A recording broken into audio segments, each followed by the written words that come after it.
हे परमात्मा, हे परम कृपाळु, हे भागवत स्वरूप भगवान, हे प्रभु, ओम नमः शिवाय, ओम नमः शिवाय, हर हर भोले, नमः शिवाय, नमः शिवाय, ओम नमः शिवाय, हर हर भोले, नमः शिवाय, नमः शिवाय, ओम नमः शिवाय, हर हर भोले, नमः शिवाय। हे परमात्मा, हे भागवत स्वरूप भगवान, हे प्रभु, हे नारायण भगवान, ओम श्री परमात्मने नमः। हे प्रभु, हे दादा,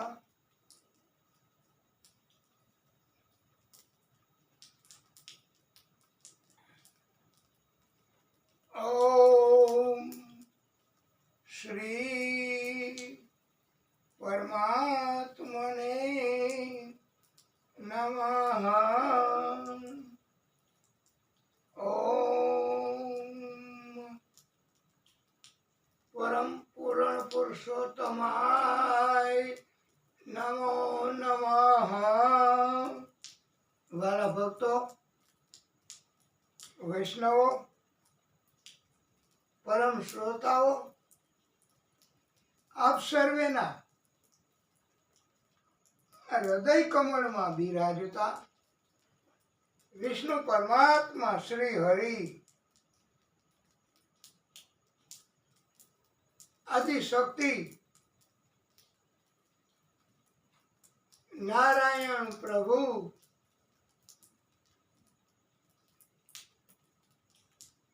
ભોલેનાથ એમને કોટાનું કોટી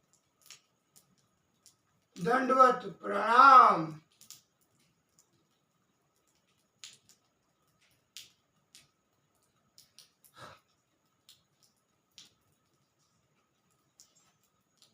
અસ્તિ સ્વસ્તરુણી કરાગ્ર વિગલત કલ્પ પ્રસૂનાપ્લુતમ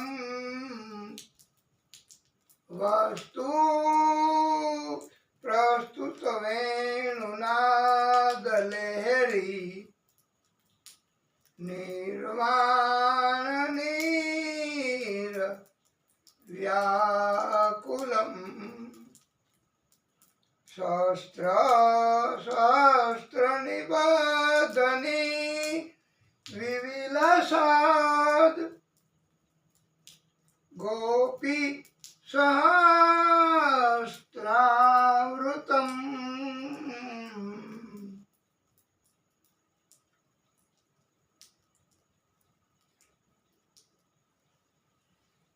અસ્તન્યસ્ત વનતાપવર્ગમ અખિલો ધારમ કિશોરાત્પતિ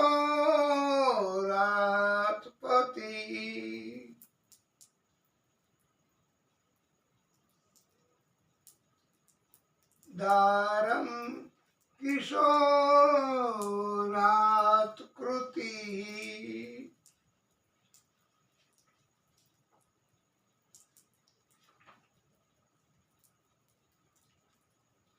હરયે નમઃ કૃષ્ણ યાદવાય નમઃ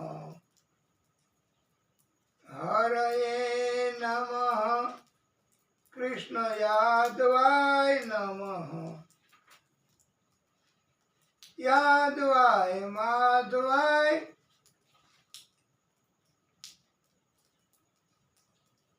કેશવાય નમઃ यादवाय माधवाय केशवाय नमः हरये नमः कृष्ण यादवाय नमः यादवाय केशवाय माधवाय नमः हरये नमः कृष्ण यादवाय नमः यादवाय माधवाय केशवाय नमः गोपाल गोविंद राम श्री मधुसूदन गोपाल गोविंद राम श्री मधुसूदन गिरिधारी गोपीनाथ मदन मोहन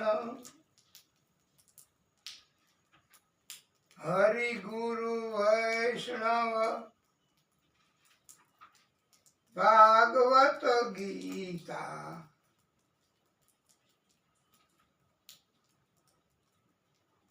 जय जय श्री चैतन्य जय जय नित्यानंद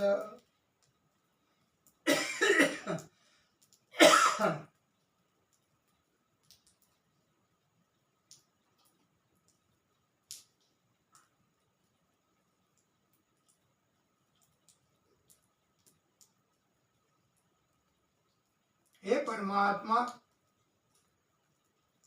हे परम कृपालु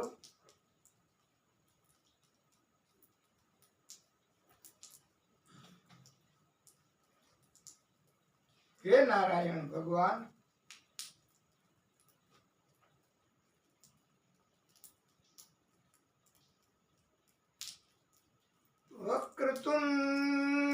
वक्रतुंड महाकाय सूर्यकोटि समप्रभ निर्विघ्नं कुरु मे देव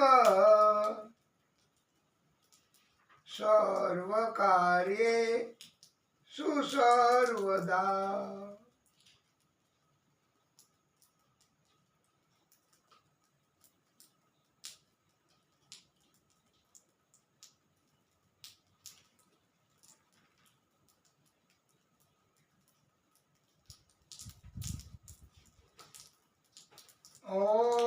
ओम नमः तस्मै भगवते व्यासाय मित तेजसे पपुः ज्ञानम् अयं सौम्य यत्मुखाम्बुः आपसम्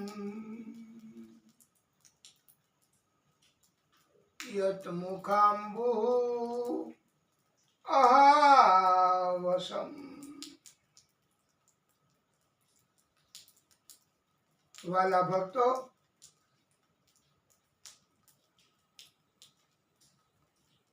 परम श्रोताओं वैष्णवों यत् कृपा त्वमहं वंदे परमानंद माधवम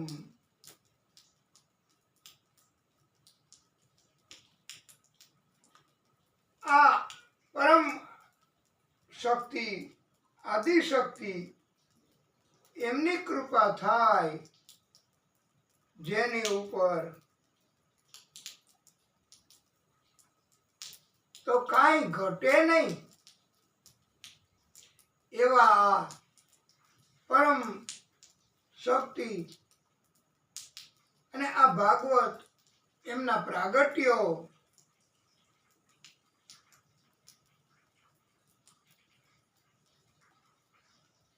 જન્માંતરેણ ભવેત પુણ્યમ તદાપિ ભાગવતમ લભેત.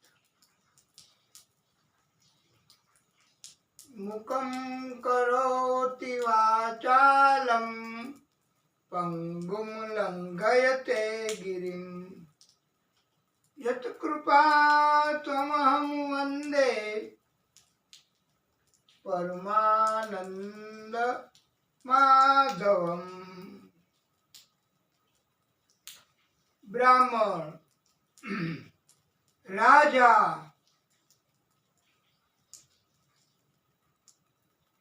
સમુદ્ર આ પરમ શક્તિના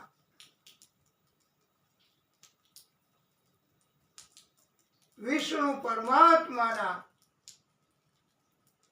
શરીરના જુદા જુદા ભાગ છે. બ્રાહ્મણ એ શુદ્ર કાર્ય કરવા માટે નથી,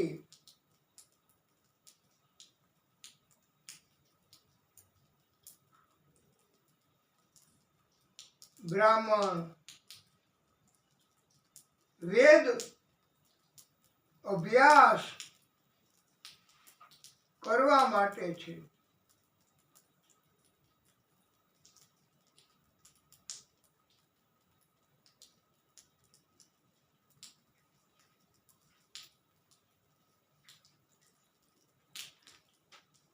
સર્વ વેદ મયો વિપ્રાહ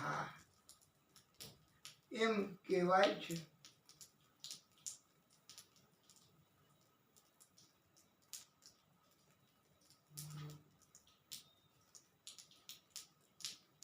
બ્રાહ્મણ બધા વેદ એની મૂર્તિ છે.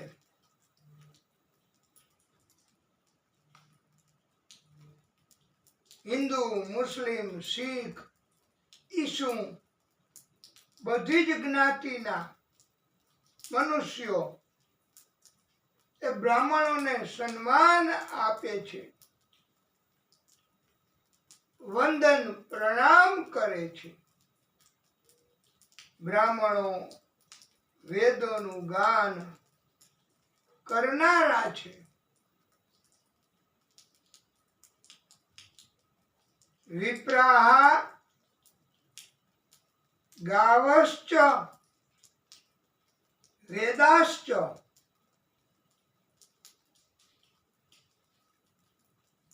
બ્રાહ્મણો ઉપર વેદોની પરમ કૃપા હોય છે અને આ વેદોનું એક ફળ તત્વ, સાર તત્વ એ ભાગવત.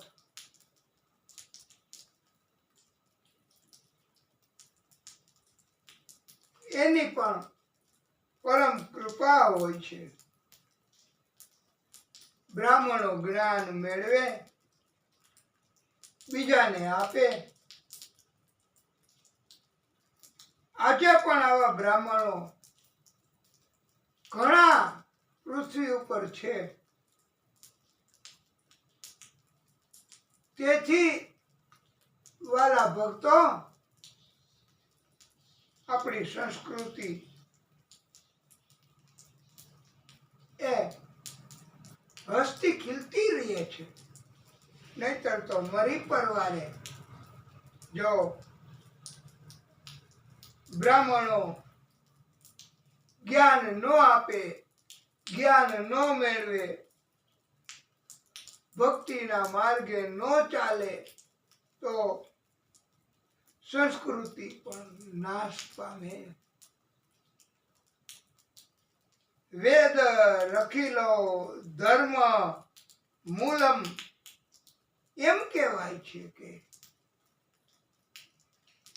બધા જ ધર્મના મૂળમાં વેદ છે. આવી જ રીતે પરમ શ્રોતાઓ, રાજા એ દેવમય છે. રાજાને ભગવાન માનવામાં આવે છે. રાજાનો અપરાધ જો આપણે કરીએ તો દેવ અપરાધ બની જાય છે. રાજા એ ભગવાનની જેમ પ્રજાનું પાલન પોષણ રક્ષણ કરે છે. બધાને રાજા ઉન્નતિની રાહ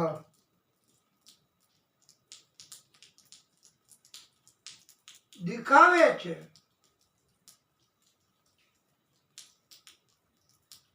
પ્રજાની પ્રગતિ, ઉન્નતિ, જ્ઞાનમાં વધારો એ રાજા કરે છે. એટલે રાજા પણ એ વિષ્ણુ સ્વરૂપ કહેવાય છે.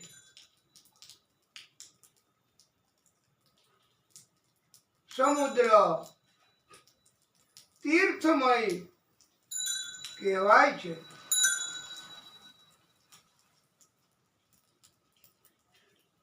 આકાશમાંથી પડેલું બધું જ પાણી અંતે પવિત્ર નદીઓ મારફતે સમુદ્રમાં સમાઈ જાય છે. આથી બધા જ તીર્થો એ અંતે તો સમુદ્રમાં હોય છે. સમુદ્રના દર્શન કરવાથી બધા જ તીર્થોના દર્શન કરવા જેટલું પુણ્ય પ્રાપ્ત થાય છે. વાલા ભક્તો, સર્વ વેદમયો વિપ્રાહા સર્વ દેવમયો રાજાહ સર્વ તીર્થમયો સમુદ્રાહ. આ હરેશ તનુ કહેવાય છે. ત્રણેય આ પૃથ્વી ઉપર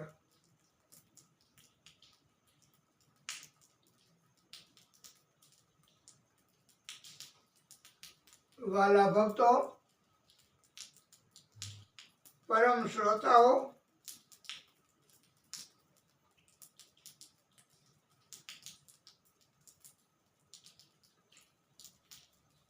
આપણે આ દિવ્ય કથા પવિત્ર શ્રાવણ માસ અને મહાદેવજીને સંભળાવવી એવો આપણો ભાવ છે. આમ તો મહાદેવજીને કથા ભાગવત બહુ પ્રેમ છે. મહાદેવજી મોટામાં મોટા શ્રોતા, મોટામાં મોટા વક્તા છે.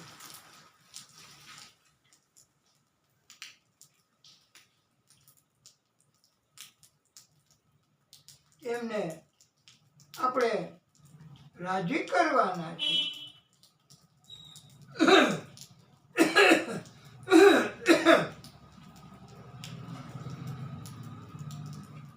એમની કૃપા તો જ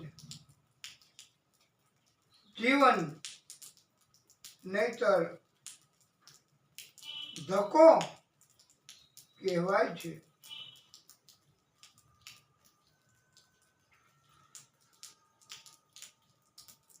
વાલા ભક્તો,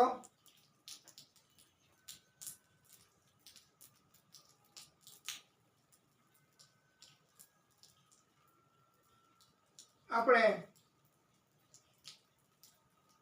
મહાદેવજી એમને એક જળનો લોટો ચડાવીએ, એક બીલીપત્ર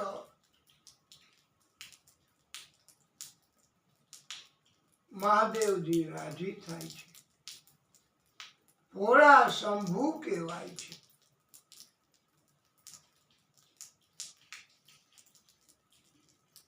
શ્રી શુક ઉવાચ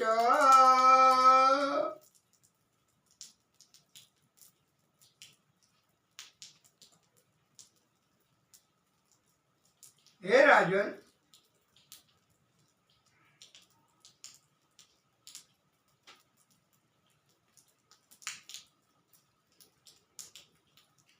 મનુ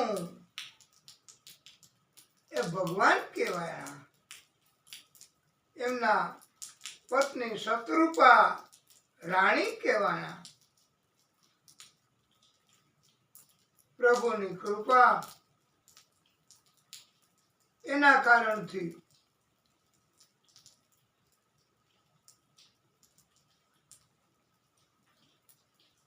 એ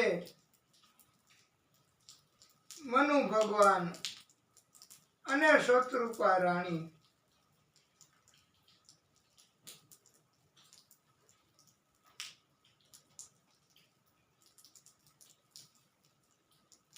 પોતાની દીકરી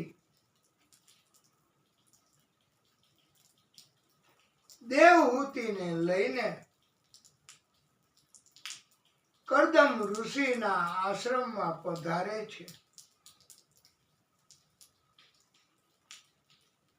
કરદમ ઋષિને તો પ્રભુએ અગાઉથી સંકેત કરી દીધો, જાણ કરી દીધી હતી કે તમને ઘડપણમાં સહારો, ભક્તિમાં સહારો,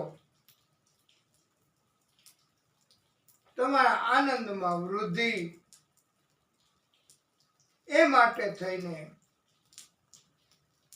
મનુ ભગવાન અને શત્રુપા એમની દિવ્ય સુંદર એવી કન્યા, સંસ્કારી સુશીલ એવી કન્યા લઈ તમારા આશ્રમમાં પધારશે. તમારી સાથે આ કન્યા એમના લગ્ન કરાવશે.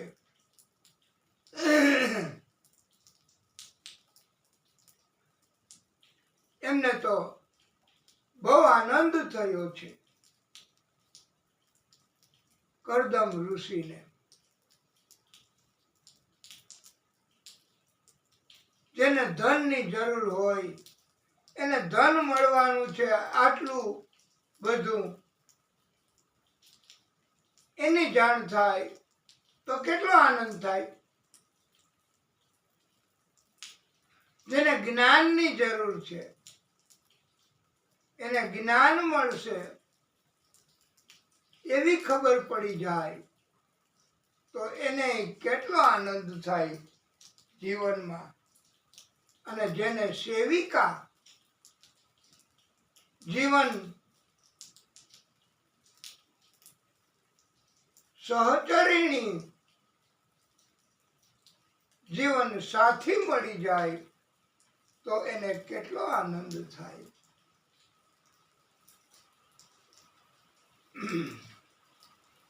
ભગવાન જ દેખાય. મનુ ભગવાન, શત્રુપા રાણી એ પધાર્યા ને જ્યારે, અને એમની સાથે એમની સુંદર કન્યા દેવહૂતિ એ પધાર્યા ને ત્યારે વાલા ભક્તો, બહુ આનંદ થયો અને દુઃખમાં જ, કષ્ટમાં જ, ચિંતામાં જ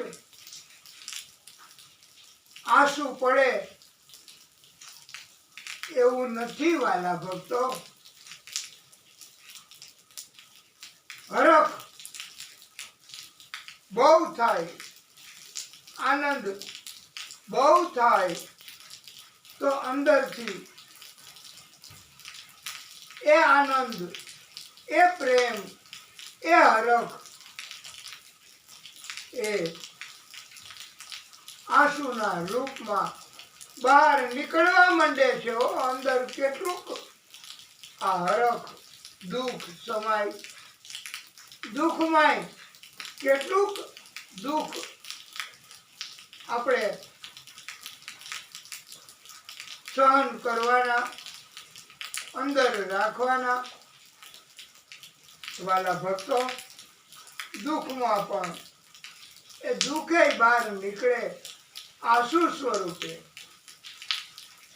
પ્રેમ, સુખ, હરખ, દુઃખ, તકલીફ, ત્રાસ, કષ્ટ એ બધું બહાર નીકળે માત્ર ને માત્ર આંસુ સ્વરૂપમાં. કરદમ ઋષિને પણ એટલા બધા પ્રેમના આંસુ નીકળવા લાગ્યા જોઈને સુંદર કન્યા, એના માતા પિતા. તો વાલા ભક્તો, એ જગ્યાએ મોટું સરોવર થઈ ગયું. એને કહેવાય છે બિંદુ સરોવર.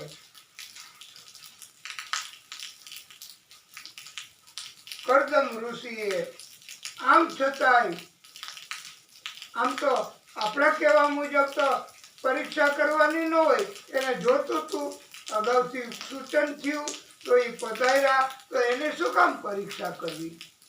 આ એક તો આપણી ઈચ્છા પૂરી કરે છે. જે જોઈએ તે મળે છે, તો મળે તો એની એ પરીક્ષા. ઓહો, પણ આ તો ભાગવત અને આ તો ઋષિઓની કહાની. કરદમ ઋષિએ 3 આસન મુકાવ્યા. એક મનુ ભગવાન માટે, એક શત્રુપા રાણી માટે, અને ત્રીજું આસન દેવહૂતિ માટે.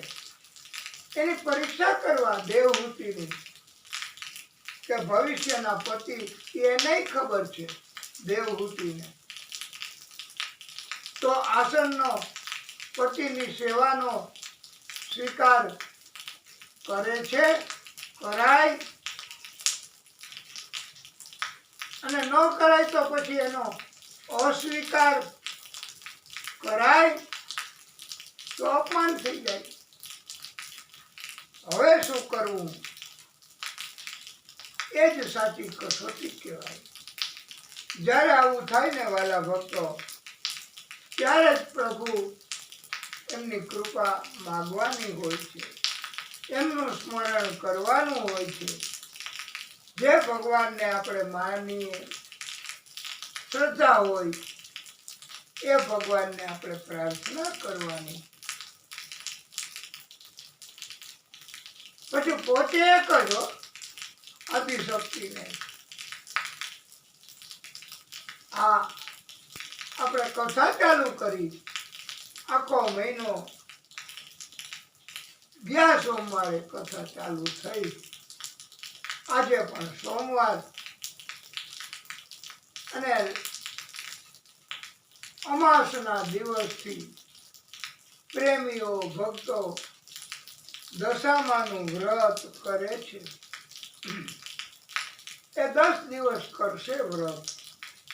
ભજન, કીર્તન, જાગરણ કરે, ભક્તિ કરે. દશામાને રાજી કરે છે. આ ભાગવત કહો, કૃષ્ણ કહો, રામ કહો, શ્યામ કહો, ખાટુ શ્યામ કહો, બધું પોતે એક જ. આ બધા એમના સ્વરૂપો છે. તમને જેને જોઈને પ્રેમ ઉત્પન્ન થાય એને તમારે સમજવું કે આ ભગવાન છે.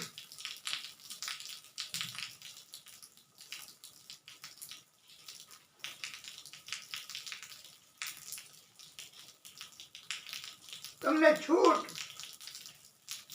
તમને ગમે એવા સ્વરૂપની તરફ પ્રેમ બતાવવાની.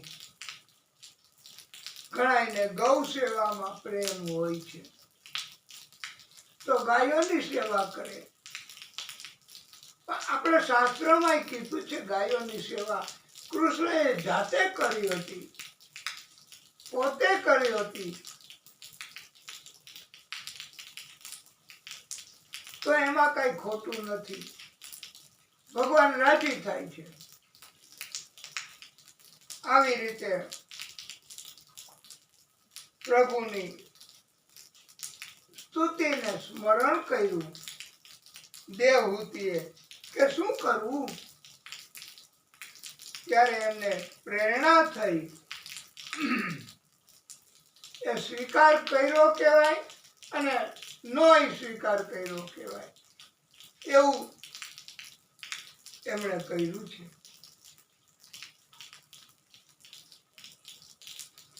એમણે પોતાનો હાથ જમણો આસન ઉપર બસ અડાડી પછી નીચે બેસી ગયા. એટલે સ્વીકારે કર્યો કહેવાય અને શિષ્ટાચાર મર્યાદા એનું પાલન કર્યું કહેવાય. આવા દિવ્ય સંસ્કાર દેવહૂતિની અંદર નારદજી તેમણે અનેક વાર આપ્યા છે. નારદજીએ સૂચન કર્યું છે કે આ કન્યા માટે ઉત્તમમાં ઉત્તમ વર એ કરદમ ઋષિ છે. એમને આ કન્યા અર્પણ કરો. નારદ મુનિ એમણે કરદમ ઋષિના ગુણ, સંસ્કાર, સ્વભાવ, તપશ્ચર્યા, કુળ, તપ એની બધી વાતો દેવહૂતિને સંભળાવી છે. ઊંડું શાસ્ત્રોનું જ્ઞાન, રૂપ, વય, સદગુણો એ પણ દેવહૂતિએ સાંભળ્યા છે. એટલે પ્રીતિ ઉત્પન્ન થઈ છે. દેવહૂતિ મનથી વરી ચૂકી છે. અને નારદજીએ પણ કરદમ ઋષિને કહ્યું છે કે તમે એમનો સ્વીકાર કરો. મનુ અને શત્રુપા રાણી એમણે પણ વિનંતી કરી છે કે ઋષિવર આપ આ કન્યાનો સ્વીકાર કરો.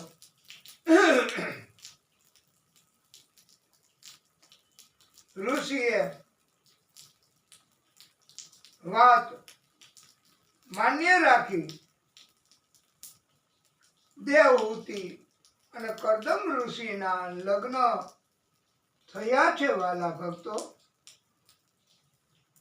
વિશ્રમ ભેણાત મના શૌચેન ગૌરવેણ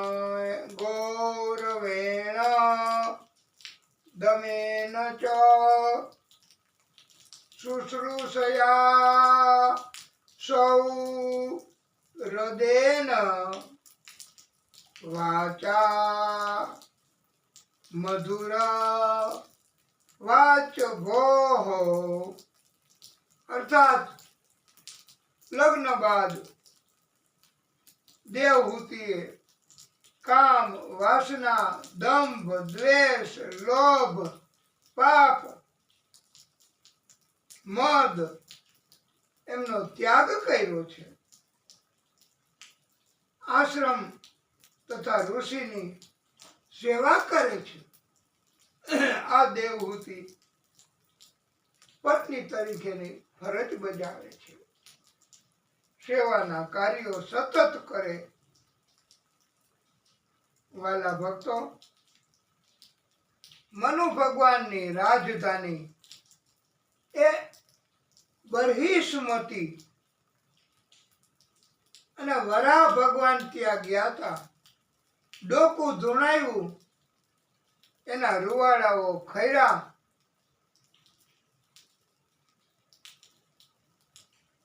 દર્ભ ના નામની વનસ્પતિ ત્યાં ઉગી નીકળી.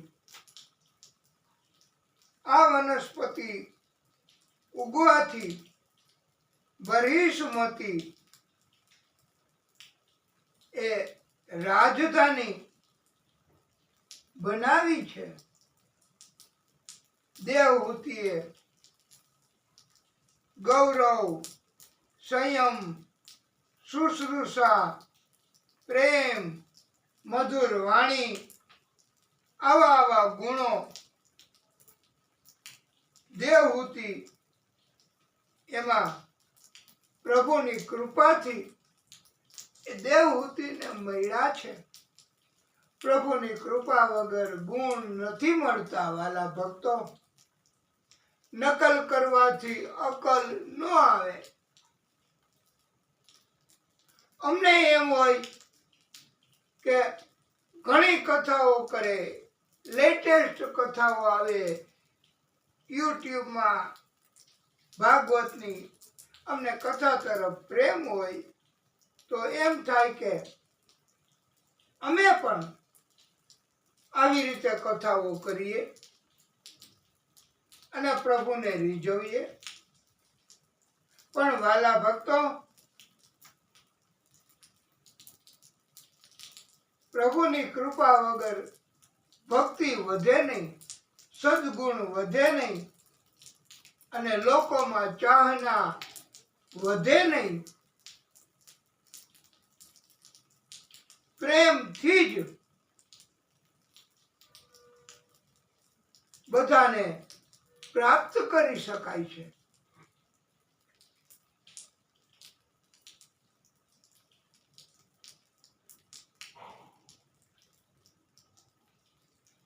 ગમે તે માણસ સિવાય નહીં, પ્રેમથી વશ થઈ શકે છે.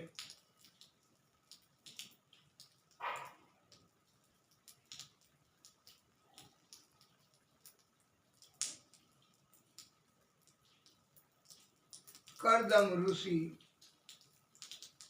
સમાધિમાં, ધ્યાનમાં અને દેવહૂતિ સેવા કરે. ઘણા વર્ષો થઈ ગયા હો. અચાનક સમાધિમાં ઋષિવર એમને ખ્યાલ આવ્યો, સમાધિ તૂટી. એમણે જોયું સેવાનું કાર્ય ઘરડી સ્ત્રી વર્ષો થઈ ગયા હતા, દેવહૂતિ ઘરડા થઈ ગયા હતા. સેવા કરે આશ્રમની. આટલો સુંદર ભાવ સેવા પ્રત્યે. અને ઋષિ એમણે કહ્યું, માંગો વરદાન, તમારે શું જોઈએ? ત્યારે એમણે કહ્યું કે એક પરિણીત સ્ત્રી એને શું જોઈએ બીજું? એને ભગવાનની જરૂર નહીં, એને જગતનું કાંઈ ન જોઈએ, પણ પરિણીત સ્ત્રીને એક દિવ્ય સંતાન અને એમાં પણ પુત્ર સંતાન વંશ ટકાવી રાખવા માટે જોઈએ બસ.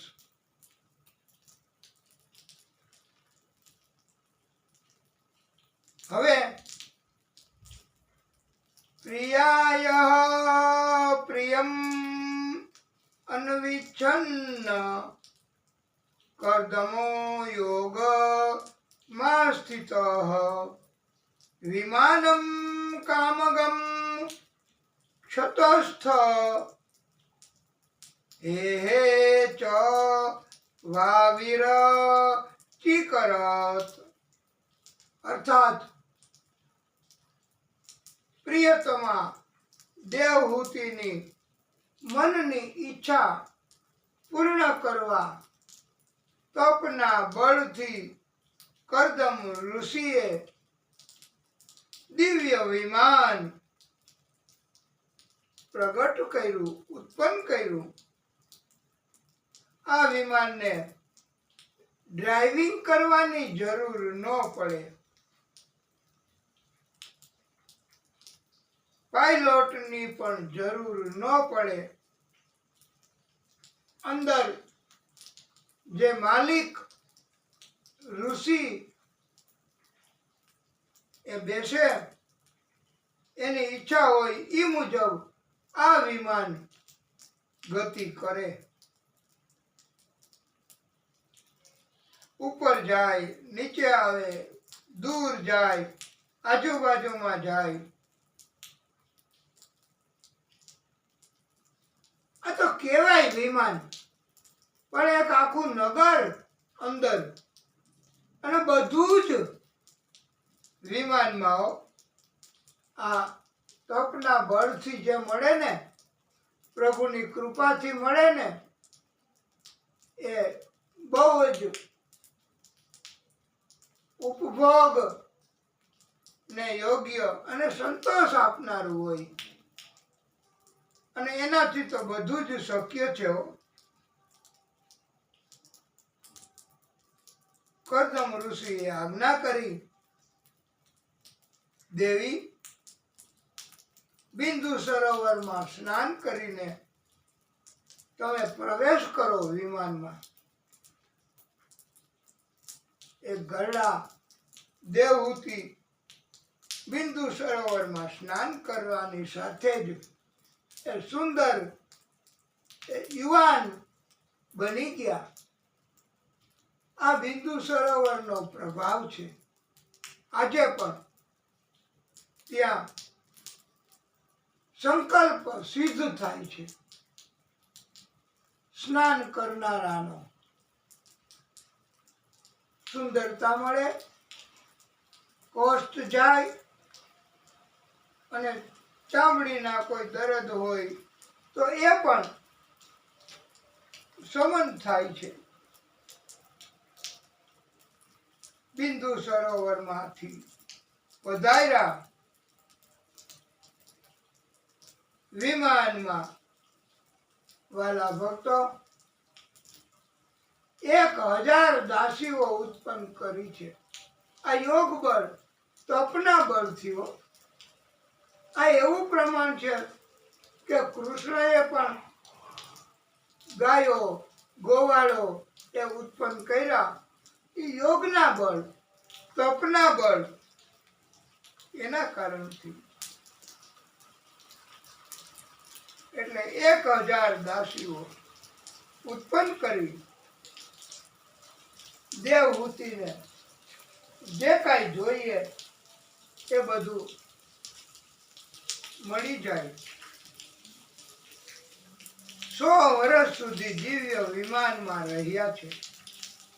ઉત્તમ એવા ભોગ ભોગવા આ કર્દમ ઋષિ અને દેવહૂતિ માએ.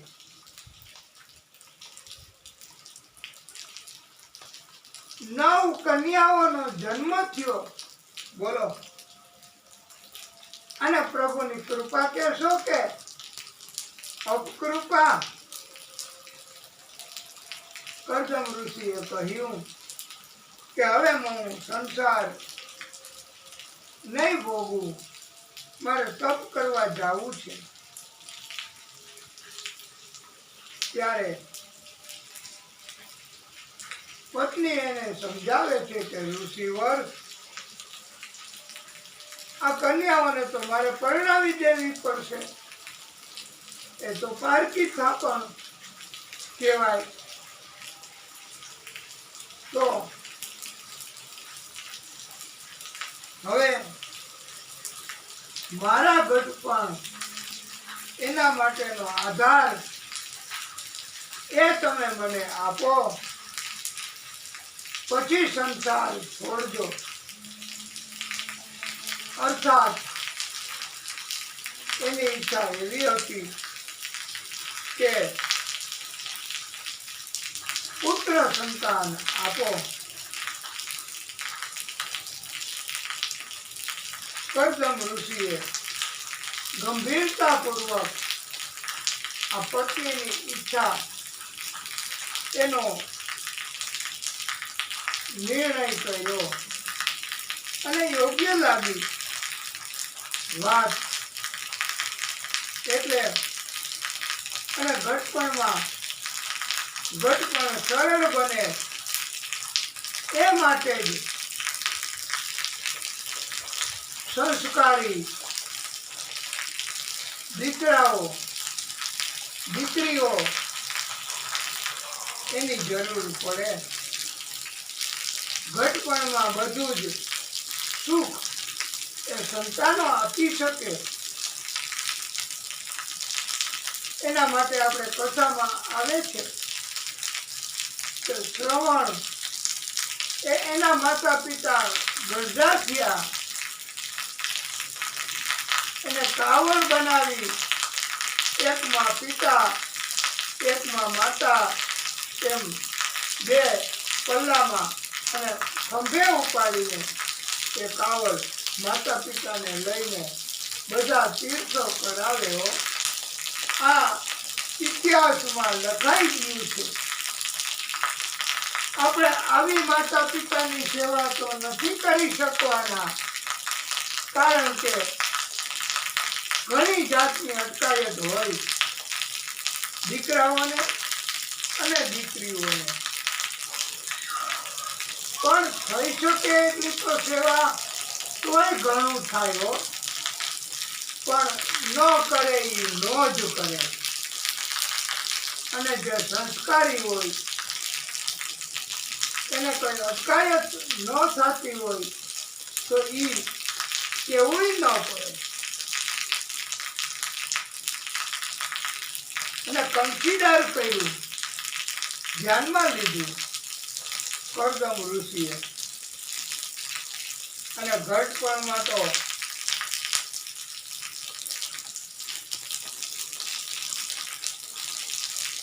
કા કોઈને પાડોશીનો આધાર, કા દીકરા દીકરીનો આધાર, એમ કોઈને કોઈનો આધાર હોય છે. ભક્તો એ તો કહે છે મેરો તો આધાર શ્રી વલ્લભ કે ચરણારવિંદ, મેરો તો આધાર શ્રી વિઠ્ઠલ કે ચરણારવિંદ, वल्लभ के चरणारविंद श्री विठल के चरणारविंद मेरो तो आधार। श्री वल्लभ के चरणारविंद मेरे माथे को सिंगार, मेरे माथे को सिंगार। श्री वल्लभ के चरणारविंद मेरे गले को हार। श्री वल्लभ के चरणारविंद, वल्लभ के चरणारविंद श्री विठल के चरणारविंद મેરો તો આધાર શ્રી વલ્લભ કે ચરણારવિંદ. આપણે પણ ત્યાં ઊભા થઈને આપણો ભાવ આનંદ વ્યક્ત કરી શકો. કીર્તન એ પણ આપ બોલી શકો છો. સર્વ જગત કા સાર श्री वल्लभ के चरणारविंद कलयुग में उद्धार श्री वल्लभ के चरणारविंद मेरो तो आधार श्री वल्लभ के चरणारविंद. प्रभु એ હંમેશા ભક્તોની ચિંતા કષ્ટ એનો ઉપાય કરે જ છે. વાલા ભક્તો, પુત્ર એ પિતાને પૂર્ણાંગના નરકમાંથી પણ ઉગાડે છે. એને પુત્ર કહેવાય. સંતાનો સતત માતા પિતા એમની સેવા કરે, બધું આવી ગયું એમાં. આ મહાદેવજી એમની આપને ખબર હશે કે સંતાનોને કહ્યું કે આખા બ્રહ્માંડની જગતની સૌથી પહેલા જે પરિક્રમા કરી આવે એ અમને પ્રિય ગણાશે.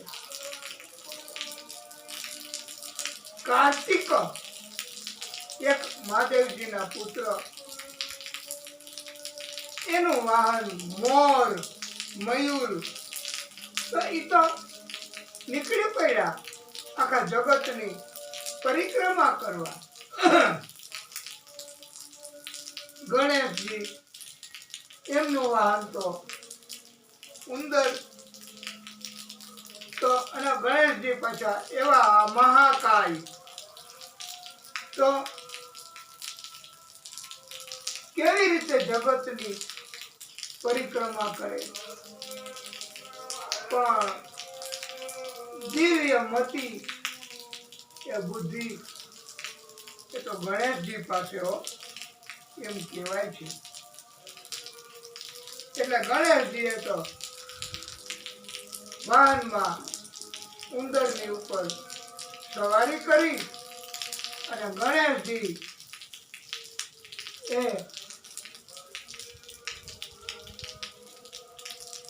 પોતે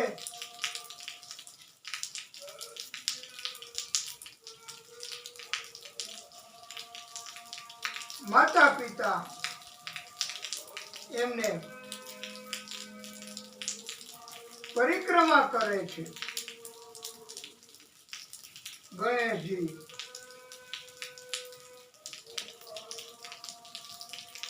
અને 4 પરિક્રમા કરી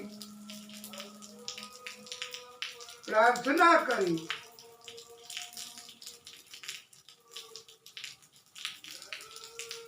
આશીર્વાદ મહાદેવજીએ ગણેશજીને આપ્યા.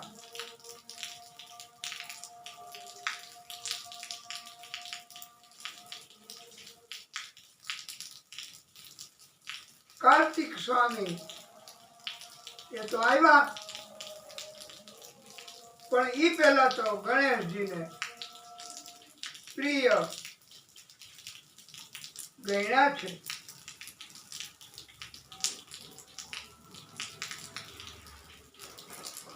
માતા પિતાની પરિક્રમા કરવાનું મહત્વ સમજાયું છે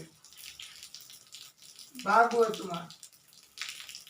માતા પિતાને રાજી કરવા, એમના આશીર્વાદ વગર કાંઈ નથી મળી શકતું. આ ગણેશજીની અંદર સદબુદ્ધિ એ પરમાત્માએ આપી છે. વાલા ભક્તો, એટલે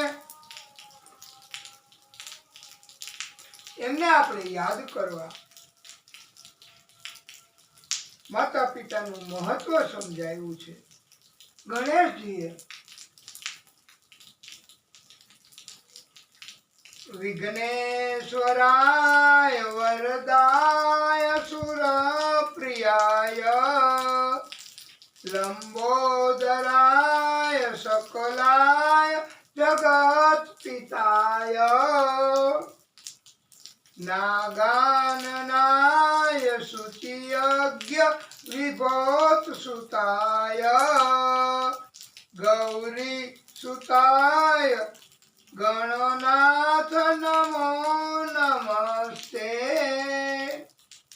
આ ગણેશજીની કૃપા થઈ કહેવાય. વાલા ભક્તો, તમારે બે હાથ જોડીને પ્રાર્થના મનમાં પણ કરી શકો છો. ગઢપણનો આધાર એ મળી શકે પત્નીને એટલે કરદમ ઋષિએ ફરીને સંકલ્પ કર્યો છે. વાલા ભક્તો, પુત્ર સંતાન આપવા માટે અને સમાગમ કર્યા છે. પ્રભુ શ્રી હરિ આપણને બધાને સમજાવે, ભાગવતકારો સમજાવે કે જ્યારે દીકરી મોકલે ને, દીકરી આપે ને પ્રભુ, તો પ્રભુ એમ કહે છે કે બેટા, હવે તારા માતા પિતાની તમામ જવાબદારી એ તારી નહીં, અમારી છે. અમે એમનું ધ્યાન રાખશું. પણ આ કથા ક્યારેક સાંભળી હોય તો ખબર પડે કે માતા પિતાએ પણ મૂંઝાવાની જરૂર નહીં. દીકરી હોય તોય, અને ગમે એટલી હોય ને, 9 કન્યા હતી તો શું, અને દીકરી તો આ પછીની કથા આપણે આવશે. એ દીકરી અને તપ કરીને દીકરી માંગી છે. હા, નહીતર બધા દીકરાઓ માટે તપ કરે, એમાં એવું હોય કે મોટો થશે ને કાંઈક કરશે. પણ દીકરીઓ એવું કરે કે જે કોઈ નથી કરી શકતા. અને આજે આપણા એક મિત્ર છે, એમની દીકરી વિદેશમાં, અને કઈ જગ્યાએ ભાઈ આપે જે ધ્યાન દોર્યું હતું, કુવેત છે. હા, કુવેતમાં. એ અમારે રિશ્તેદારીમાં થાય છે. એમની દીકરીઓ આ સગા માસી અમારે, એની દીકરીઓ છે વિદેશોમાં. પણ છતાંય આજે પણ એમને પિતા તો નથી, પણ માની દૂર દૂર વિદેશમાં રહીને એવી ધ્યાનગીર રાખે, એવી દરકાર રાખે છે કે સવારે ઉઠે, એની માં એટલે અમારા માસી, તો જે કઈ બ્રશ થી શરૂ કરી રાત્રે સુવે ત્યાં સુધીમાં જે કઈ જરૂરિયાત હોય ને એ પૂરી કરે છે. અને એક દીકરી એ એમની સાથે છે અત્યારે, અમારા માસીની સાથે. તો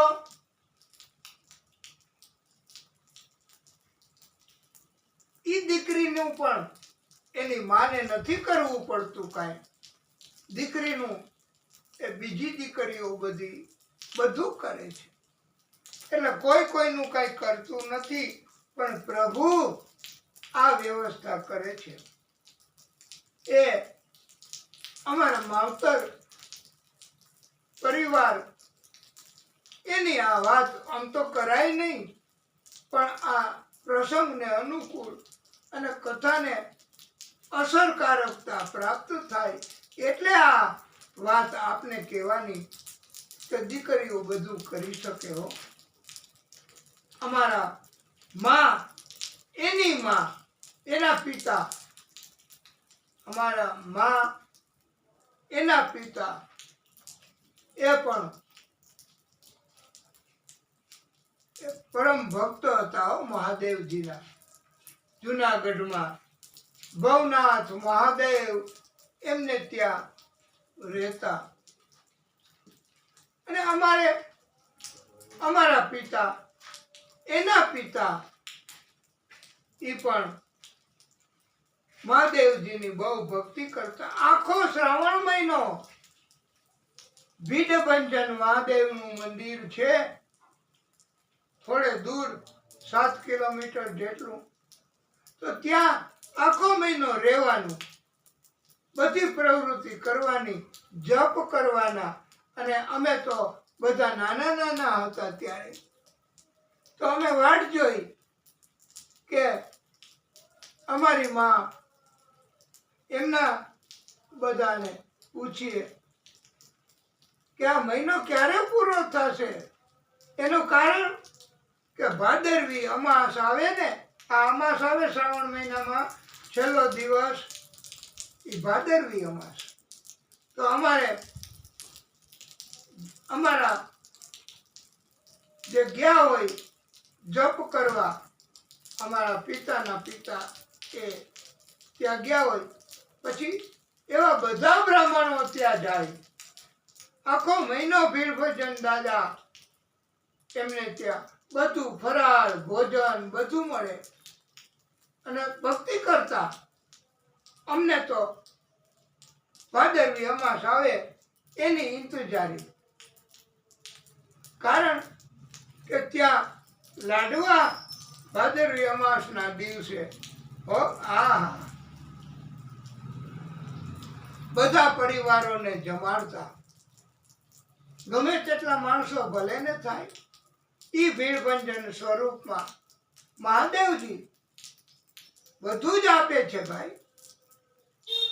ભક્તિ આપે અને દક્ષિણા પણ આપતા હો. ગમે તેટલા મહાદેવ, ગમે તેટલા બ્રાહ્મણો હોય, બધાને દક્ષિણા પણ આપે. કાંઈ ન ઘટે. અને પછી પાછા વાહનમાં મૂકી જતા. આવી રીતે આખો શ્રાવણ મહિનો ભક્તિ કરાવે. પણ હવે તો જરા આ કળિયુગ વૈધો એવું અમને લાગે છે. પછી તો ભગવાનને ખબર. અને સેવા કરવામાં અત્યારે સગા સંતાનો કે દીકરી એની મજબૂરી હોય કે ગમે તેમ હોય, પણ એને રસ તો નથી જ. એવું તો આ દેખાઈ આવે છે ભાઈ. પછી ખોટે ખોટું હાજી સાંભળીએ છીએ, પધારશું, આપના માટે બધું શું લાવીએ, લ્યો. આ બધું દેખાવ, આમાં કઈ ઓરિજિનલ નથી હોતું. એ ખબર તો પડી જાય. હવે પિતાને ગુરુને ખબર ન પડે એવું બને. પણ છતાંય આવું કરતા હોય છે અત્યારે સંતાનો પણ. सच्चाई छुप नहीं सकती बनावट के उसूलों से, खुशबू आ नहीं सकती कभी कागज के फूलों से. એટલે આવું છે બધું વાલા ભક્તો.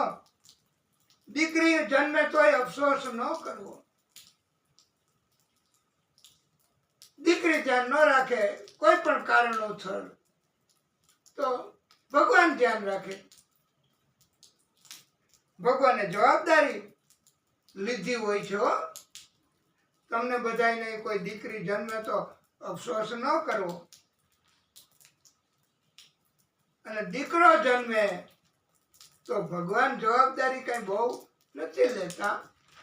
અલબત્ત ભક્તિ તપ એ મુજબ લે, પણ દીકરો જન્મે તો દીકરાએ કરવાનું, દીકરી જન્મે તો ભગવાન ધ્યાન રાખે. આ બધી કથા બહુ સમજવા લાયક છે. કરદમ ઋષિએ વાલા ભક્તો પુત્ર સંતાન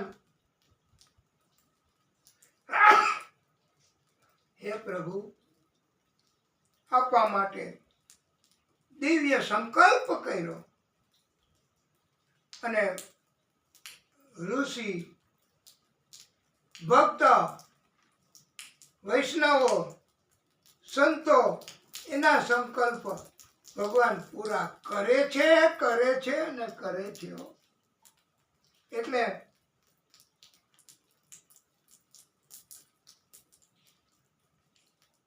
સમય જતા દેવહૂતિ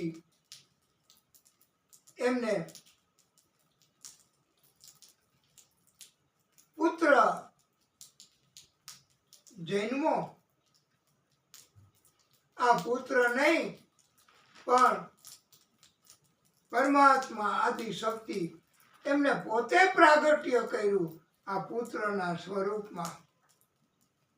જન્મથી જ એવો પુત્ર આ, અને એનું નામ કપિલ રાખ્યું. આવો સંસ્કારી જન્મથી જ માતા પિતાને આનંદ થયો. સંતાનો સંસ્કારી હોય, જ્ઞાની હોય, દુનિયા સમાજમાં બધા એમની ગુણો પ્રતિષ્ઠાઓ એને બિરદાવે, ત્યારે પણ એ જ સંતાન માતા પિતાને યાદય ન કરે તો પેલા તો કાગળ લખતા. 5 પૈસાનું કેમ કઈક પોસ્ટ કાર્ડ આવતું, એ તમને યાદ હોય તો. ત્યારે સંતાનો બહાર હોય ને એને માતા પિતા એ પોસ્ટ કાર્ડ એવા પોસ્ટ ઓફિસમાંથી મંગાવી 5, 7, 10 એ કે હાલે તું આ લેતો જા, રોજ એક એક લખી અને પોસ્ટમાં નાખજે, અમને રોજ એક એક મળવું જોઈએ તારા સમાચાર માટે. અને અત્યારે તો કેટલું સહેલું છે વાલા ભક્તો, કેટલું સરળ છે કે એક નયા પૈસાનો ખર્ચો ન થાય, અને મોબાઈલમાં તમે મુફતમાં વાત કરી શકો. કલાક સુધી, 2 કલાક સુધી. હા, અરે મિસ કોલ કરો ને તો પણ સામેથી ફોન કરી શકે, આવી સુવિધા છે. અને આવા સંજોગો, આટલી સરળતા, એમ છતાંય જો આપણે માતા પિતા ગુરુ એમને સમાચાર ન પૂછીએ તો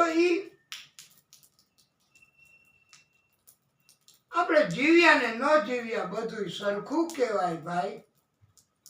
આવો સમય, એટલો વરસાદ રોજે રોજ બધી જગ્યાએ આવે, અને ક્યાં કેટલો વરસાદ, કેવી સ્થિતિ એમ વિડીયોમાં મોબાઈલમાં બતાવે.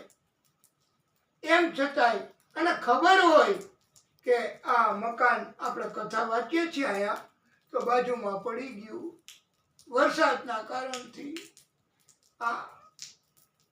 આવી સ્થિતિ તો આમ છતાંય જો સંતાન માતા પિતાની ભાળ ન રાખે તો માતા પિતાને શું જરૂર? Let them enjoy their task. એ ભોગવશે. પછી સારું કર્મ હશે તોય એ ભોગવશે, એ પાપ કર્મ હશે તો એ ભોગવશે. માતા પિતા ક્યારેય સંતાનોની બેદરકારી કે નથી. પણ શું કરે માતા પિતા? એને તકલીફ તો પડતી હોય છે વાલા ભક્તો. અસમર્થતા પણ ભગવાન એ ધ્યાન રાખે. બધાએ ધ્યાન રાખવું. મોટી ઉંમર થાય, ઘટપણ આવે તો માતા પિતા જ ધ્યાન રાખવાના. એનું ધ્યાન ભગવાન રાખશે.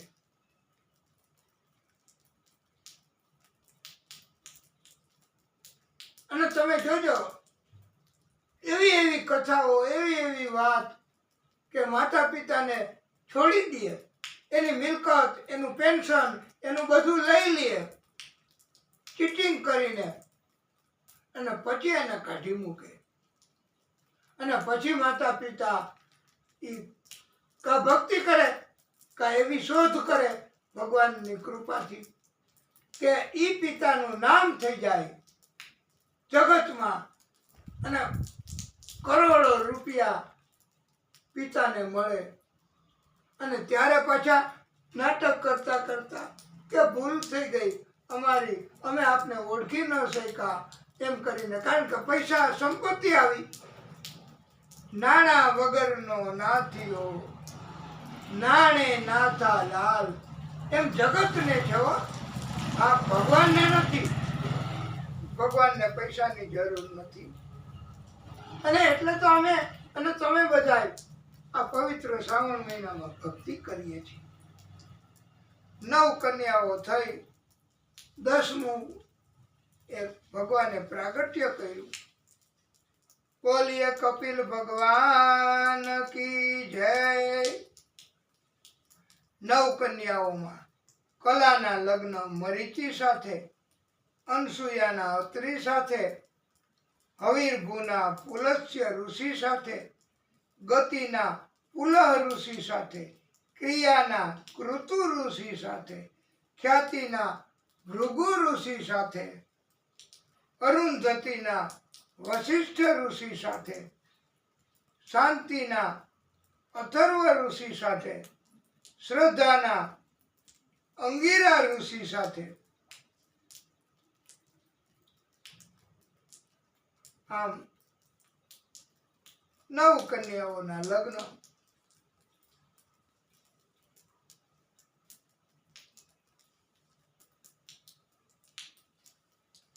પછી તો કરદમ ઋષિ વનમાં ગયા, સંસાર છોડી દીધો છે. તો એને ઘટપણ કઈ નડ્યું? વનમાં ગયા તો એવું કઈ આવે છે કથામાં કે કરદમ ઋષિ એટલી ઉંમરે આવું બધું આપીને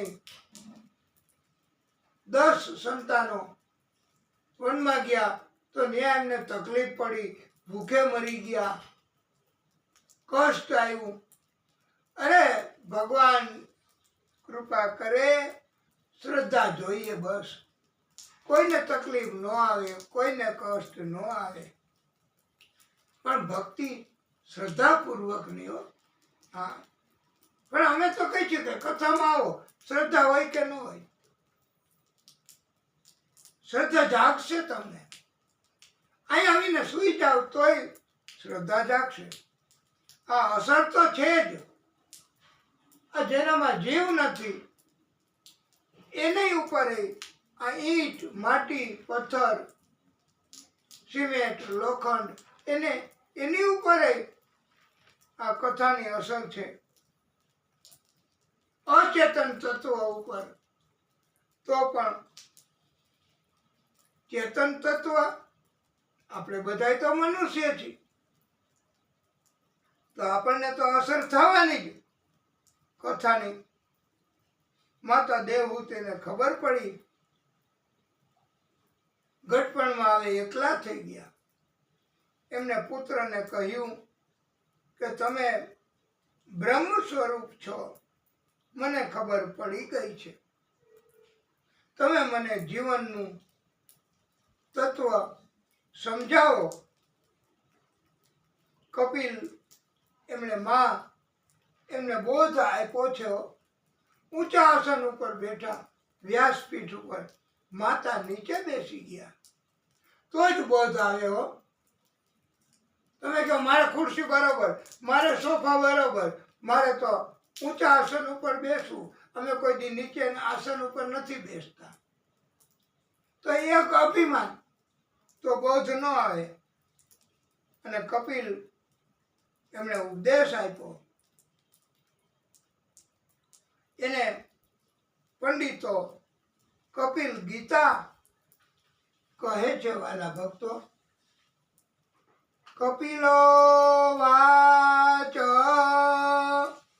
હે માતા, પૃથ્વી, જળ, તેજ, વાયુ, આકાશ, 5 મહાભૂત તત્વો, ગંધ, રસ, રૂપ, સ્પર્શ, શબ્દ, આ 5 તન્માત્ર રૂપ તત્વો એટલે કેટલા થયા?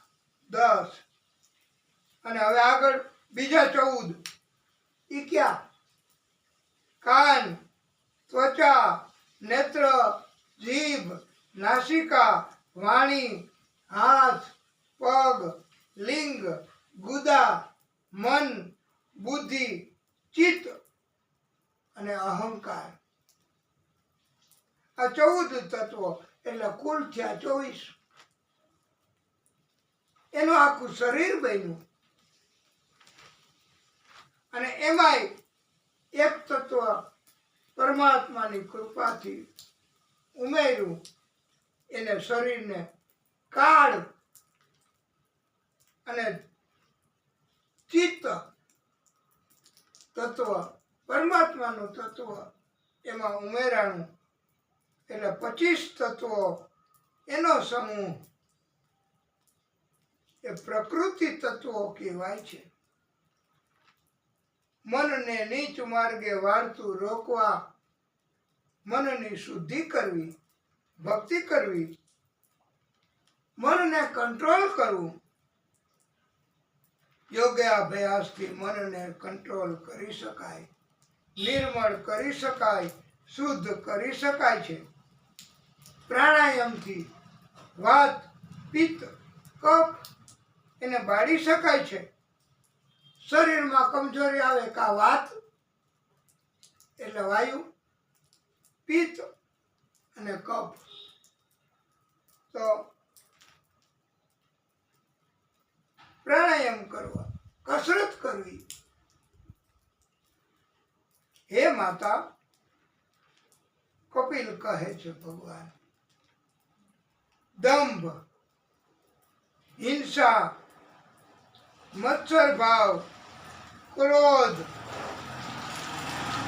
ભેદભાવ વાળી દ્રષ્ટિ જેના હૃદયમાં છે એ મનુષ્ય ઈ પણ પરમાત્માનો ભક્ત તો કહેવાય જ. એમ કપિલ ભગવાને કીધું છે. જો ભક્તિ કરે તો. અને જ્યાં સુધી પરમાત્માની ભક્તિ નહીં થાય, પોતાના હૃદયમાં અને બીજાના હૃદયમાં પરમાત્માને નહીં જોવે, ત્યાં સુધી બધા મનુષ્યોએ મૂર્તિની પૂજા કરવી પડશે. મૂર્તિના માધ્યમ મારફત ભગવાનને રાજી કરવા પડશે. હે માતા, પરમાત્માને પ્રાપ્ત કરવા માટેના 2 ઉપાય, એક ભક્તિ યોગ, બીજો અષ્ટાંગ યોગ. મનુષ્યનું શરીર નાશવંત છે. એટલે આ શરીરથી બંધાયેલા બધા સગા સંબંધીઓ એ બધાય માતા પિતા કાકા મામા ભાઈ બહેન પુત્ર પુત્રી એને છોડી દેવા, એનામાં મોહ ન રાખો, એની તરફ આસક્ત ન બની જવું. કોઈનામાં જો આસક્તિ જાગશે તો એમનું કલ્યાણ કરવા માટે આ કર્મ કરવા પડશે અને એ દુષ્કર્મ થશે. પરમાત્માની ભક્તિ જો થાય, પરમાત્મા તરફ પ્રેમ વધે તો પરમાત્માને રાજી કરવા ના કામ કરવા પડશે. તો એનાથી કલ્યાણ થશે આત્માનું, એનાથી પ્રભુની કૃપા થશે. એવો બોધ આપવાનો પ્રયત્ન કર્યો છે વાલા ભક્તો, અને કહ્યું છે કાચી રે માટીનું કોડિયું આ કાયા, કાચી રે માટીનું કોડિયું આ કાયા, જબકી જબકીને બુજાવાનું રે, જબકી જબકીને બુજાવાનું. કાચી રે માટીનું કોડિયું આ કાયા, જબકી જબકીને બુજાવાનું, જબકી જબકીને બુજાવાનું. જાનકીનો નાથ પણ એ જાણી રે શક્યો નહીં, જાનકીનો નાથ પણ એ જાણી રે શક્યો નહીં. કાલે સવારે શું થવાનું, કાલે સવારે શું થવાનું. તન મન ધનના તલને પીસતી ઘાણી ગુમ્યા કરતી, ઘાણી ગુમ્યા કરતી.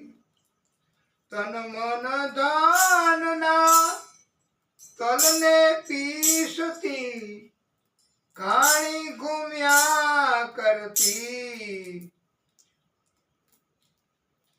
એ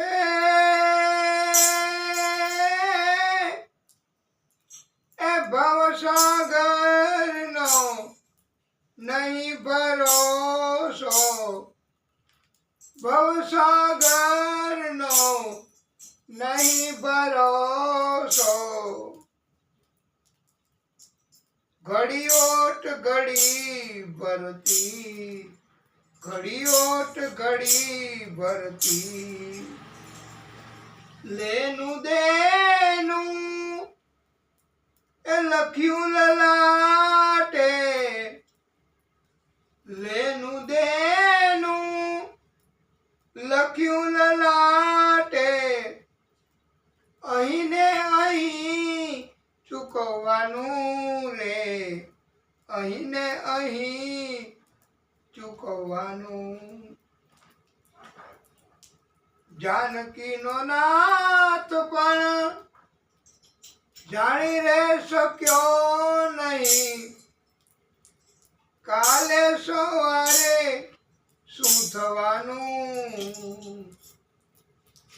કાચી રે માટીનું એ કોડિયું આ કાયા, જબકી જબકીને બુજાવાનું રે, જબકી જબકીને બુજાવાનું. હે માતા, કપિલ ભગવાન કહે છે જે મનુષ્ય આસક્તિ મોહ એનાથી પ્રેરાય અને પાપ કર્મો કરે અને પાપ કર્મો કરીને ધનની કમાણી કરે, એ પોતાનું અને એમના આશ્રિતોનું કલ્યાણ કરી શકે નહીં. અને આવો મનુષ્ય એ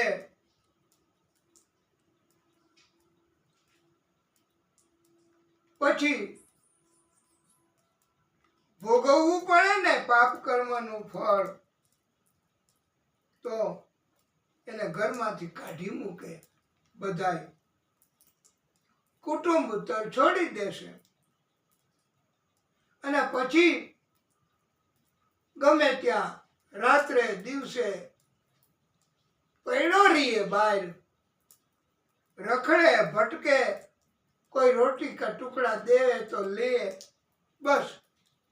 અને પછી નિશાસા નાખે, હે ભગવાન, આવી દશા મારી, મેં સમજણ વગર આવા પાપ કર્મ કર્યા. અને પછી દેહ પણ શરીર કમજોર બની જાય.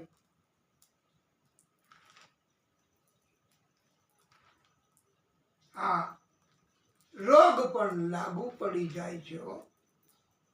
પૃથ્વી ઉપર આ કહેવાય નરક. આપણે નથી તમે ઘણા જાતા બહાર તો આઉટિંગમાં, વોકિંગમાં, તો ત્યારે રસ્તામાં વહેલી સવારે 4 વાગે તો ત્યાં ઘણાય રસ્તા ઉપર એવી ગંદકીમાં નશો કર્યો હોય કે ન કર્યો હોય કોને ખબર, ગમે તેવા કપડાઓ પહેરી અને પડ્યા રહેતા હોય આવા માણસો. પછી દુકાન ખોલવા વાળા આવે ત્યારે કે ભાઈ ઉઠ, ભાગ, અહીંથી જા, ત્યારે એ વયા જાય. આવી દશા હોય. અને નરક નહીં તો બીજું શું? પૃથ્વી ઉપર આને નરકની સ્થિતિ કહેવાય છે. આ નરક, એનું નામ અંધતા મિષ્ટ નરક કહેવાય છે. કપિલ ભગવાન કહે છે, તસ્માત ન કાર્ય સંત્રાસો ન કાર્યણ્યમ ન સંભ્રમ બુદ્ધ્વા જીવ ગતિમ ધીરો મુક્ત સંગ સંચરે દેહી. અર્થાત હે મા દેવહૂતિ, ધીર મનુષ્યએ મૃત્યુથી ત્રાસ ન ભોગવવા,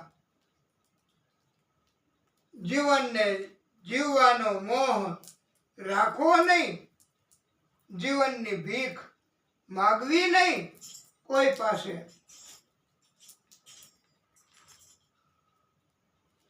જેનું પરમાત્માનું ધ્યાન હૃદયમાં ધરીને પ્રભુના જ્ઞાનને, બ્રહ્મ જ્ઞાનને પણ એકવાર પ્રભુની આ કથા ભાગવત એ સાંભળશે તથા બીજાને સંભળાવશે, એ પરમાત્માની પદવી પામે છે. આ વક્તા અને શ્રોતાઓ, એનું કેટલું મહત્વ આ કપિલ ભગવાને સમજાયું કે પરમાત્માની પદવી મળે આપને બધાયને અને અમને.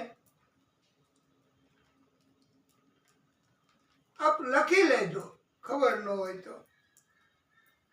હસતા હસતા મૃત્યુ એને સ્વીકારવું, મૃત્યુથી ડરવું નહીં. મર્યા પછી પણ આવા તપસ્વી સત્કર્મી ઈ જ મૃત્યુ પછી બાદશાહ બનીને જાતા હોય છે વો મુકદ્દર કા સિકંદર હે પ્રભુ जाने मन कहलाएगा रोते हुए आते हैं सब मोटे भागे बधाई रोता रोता होता હોય हंसता हुआ जो जाएगा એ જ મૃત્યુ સુધાર્યું કહેવાય કપિલ ભગવાન આવો દિવ્ય ઉપદેશ આપ્યો છે વાલા ભક્તો ગંગા સાગરમાં પણ તપ કરવા ગયા છે અને એના કારણથી એ ગંગા સાગરનું મહત્વ વધી ગયું છે અંતે કપિલ ભગવાન પાછા આ બિંદુ સરોવર એના કિનારે સમાધિ ધારણ કરી પરમાત્માની અંદર લીન થઈ ગયા છે આ દિવ્ય કથા આપણે હવે કથાને ટૂંકો વિરામ આપીએ પછી આગળની કથા કરીશું બોલીએ ભાગવત સ્વરૂપ ભગવાન કી જય હે પરમાત્મા હે પરમ કૃપાળુ હે નારાયણ ભગવાન